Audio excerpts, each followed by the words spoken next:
It was the middle of a blistering heat wave when the first crack of thunder rolled through the sky. But what made Ethan Ross freeze wasn't the storm, it was the motion alert flashing on his phone. His storm shelter disguised beneath a patch of synthetic turf in the backyard had just been breached. Ethan, an aerospace systems engineer with a penchant for precision and security, tapped the live feed and nearly dropped his coffee. There she was, Denise Langford, self-appointed president of the HOA, standing inside his shelter with a flashlight in one hand and bolt cutters dangling from her wrist. She looked like she'd just stumbled into a military lab, wide-eyed and stunned.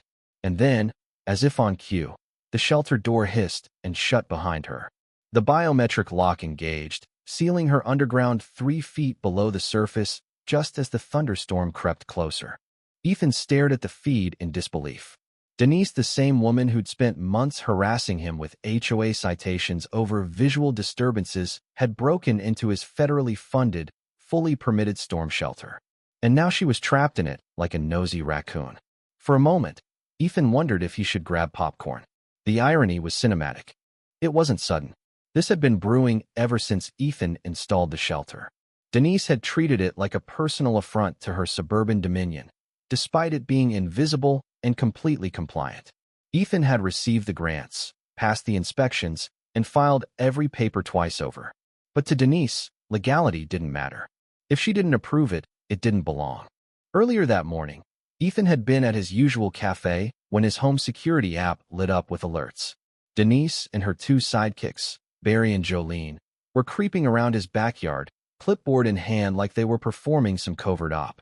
He texted a neighbor, rolled his eyes, and went back to work, assuming they'd do their usual routine of passive-aggressive note-taking.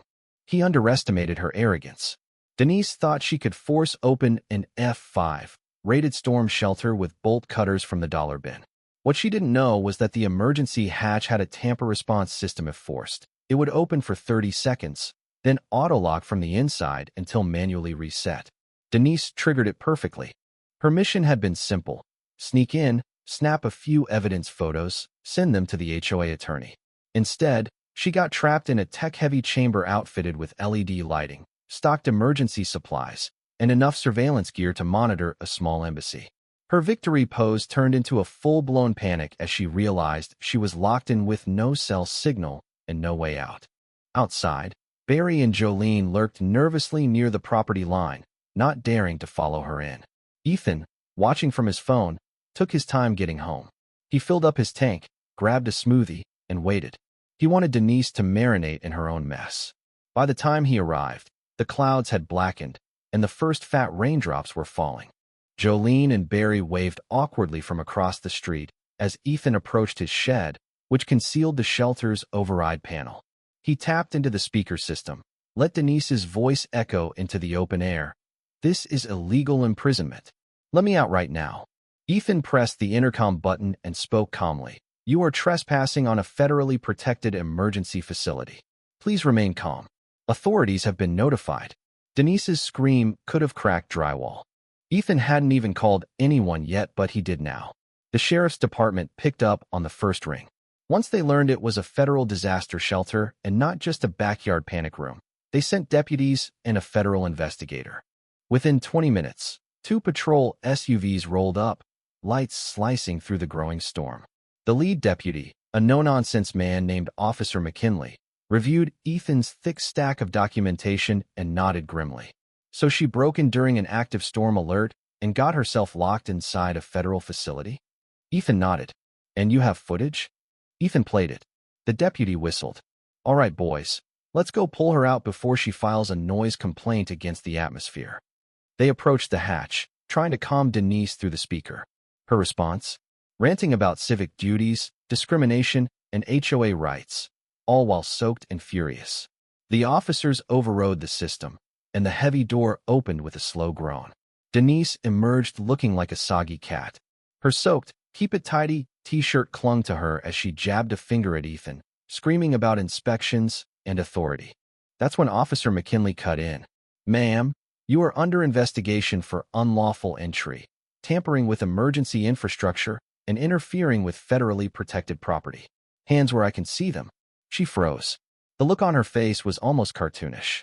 Two deputies cuffed her gently, reading her rights as Barry and Jolene tried to slink away. Ethan turned to them and, with the calm confidence of a man holding all the cards, said, "If either of you want to inspect the shelter next, I've got room." A ripple of laughter broke out among the neighbors now gathered under porches and awnings. Denise was loaded into the patrol car just as the storm truly hit, wind howling through the streets like poetic justice. The next morning, Ethan's neighborhood buzzed like a beehive. Texts, emails, even a call from a local news station filled his phone. A neighbor's teenager had apparently uploaded footage of the arrest. By noon, hashtags were trending. Memes followed. Storm Shelter Karen was born. That afternoon, the HOA sent out a frantic email blaming Denise entirely, claiming Barry and Jolene had no knowledge of her plan. But attached was a summons for an emergency meeting. Ethan attended. The clubhouse was packed. When it was his turn to speak, he didn't raise his voice. He laid out every document, every message, every clip of Denise mocking homeowners she didn't like. The room turned ice cold. Even her staunchest defenders couldn't meet his eyes. A vote to remove the entire board passed almost unanimously. By week's end, Denise's house had a for sale sign stabbed into its front yard like a white flag. Ethan sat on his porch, watching peace slowly return. His neighbors smiled more. Kids played freely, and someone had even carved a wooden sign and nailed it near the shelter entrance. Unauthorized inspections may result in detention. Hi, Denise. Ethan couldn't help but laugh. Not in vengeance, but in relief. The storm, both literal and bureaucratic, had passed. And this time, the shelter had protected more than just one man. It had saved an entire neighborhood from tyranny in the shape of a clipboard.